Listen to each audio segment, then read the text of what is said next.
Hey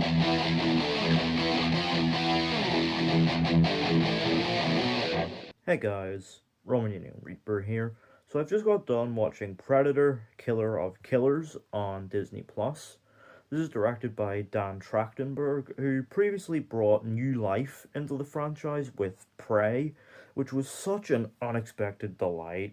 Just really took the franchise right back to basics. And so obviously, yes, I was really interested in watching this because this looked to be following in a similar vein, the Predator in history, which is just such a fun concept that you can do so much with, especially considering this is an animated film, a medium with limitless possibilities.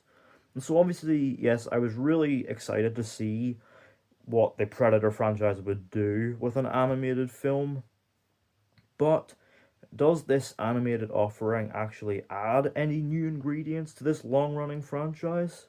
Let's find out. So the film tells three different stories spanning different points in history. The first story, The Shield, follows a Viking warrior on a quest to avenge her father's death. The second, The Sword, follows a ninja in feudal Japan who returns to his home after 20 years to settle a score with his brother.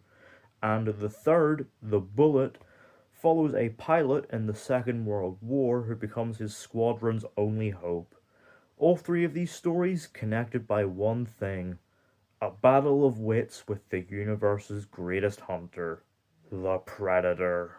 So the idea of, animated anthology following the Predator at different points in history, that's just such an easy concept to sell, and yeah, if that's what you're expecting going in, the film happily delivers in spades because this is just such a kick-ass addition to the Predator franchise. I mean, I must get my one big issue out of the way, and that is I think the anthology structure maybe holds it back a little because, these three stories, they're spanning about a 25-minute runtime each. There it perhaps limits the potential in terms of like the character development that you might have got, especially since they follow fairly similar structures. And it is definitely kind of a shame because these could have been made for really fun like feature films of their own. But individually, these stories have really fun creative elements that really help them stand apart from each other. I mean, the first story delivers the fun of, just brutal Viking action. The second story has a really fun, sort of pretty much near wordless approach.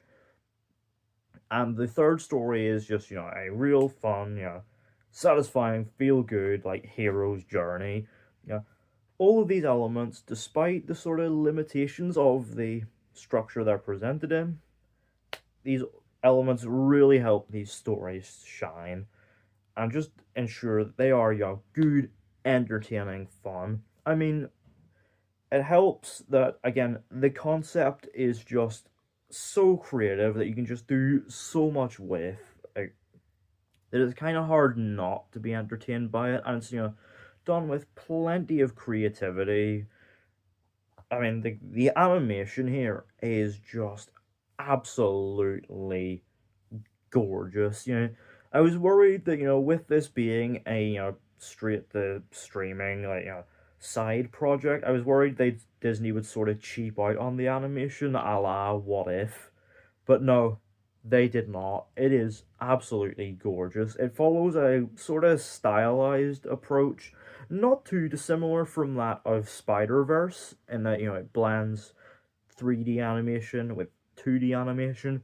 It's obviously not as flashy as Spider-Verse and many others that have followed that similar art style. This takes a more restrained approach to it, but man, there are so many cool flourishes. Like, I really enjoyed the sort of 2D effect for how things like fire, explosions, smoke bombs, even like the way like like planes like travel across water. There's so much stuff here that just looks absolutely gorgeous, and there's some really, really striking shots here and transition choices that just make for an absolute visual feast. Yeah, they did not need to go anywhere near as hard as they did in animating this film, but man, am I glad they did. It quite interestingly follows a sort of lower frame rate approach. Well, again, this is a stylized animated film following on from Spider-Verse, so of course.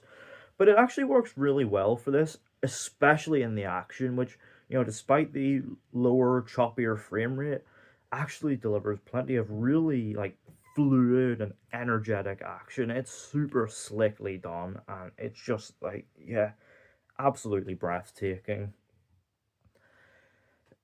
There's also plenty of bloody violence. This is a Predator film, of course, so it delivers that in spades. Limbs are flying all over the place. There's stabbings, heads being blown off, and it's shown in plenty of bloody detail, but also feels perfectly fitting with the stylized visual approach to the film as well. It's really, really well done. Like, you can tell that Dan Trachtenberg is just having so much fun playing in this, like, just gory sandbox. Yeah, it's super, super fun.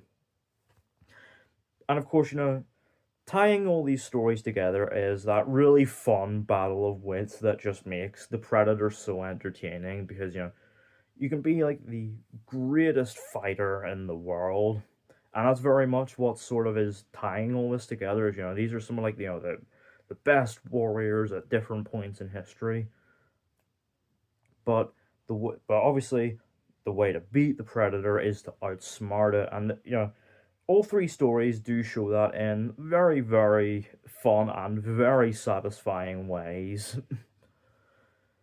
And I mean, as much as this is an anthology, with these distinctive, separate stories, the final act of this goes in some quite unexpected directions that seriously you're not ready for, and I will not spoil because, man, the way in which the film ties all of its stories together, yeah, it's just an absolute delight. So much fun, and and very much reaches, its creative peak in ways that actually just left me with a big smile on my face, and sort of does enough to mostly overcome the issue of the limitations of the anthology structure that came with the that resulted in like maybe lesser character development. Sure, its development is maybe slightly rushed, but the way the final act pays it off is so so much fun, and yeah, just delivers everything you could possibly hope for from a Predator film. And I mean, that mid credit scene as well. Holy shit, what a surprise.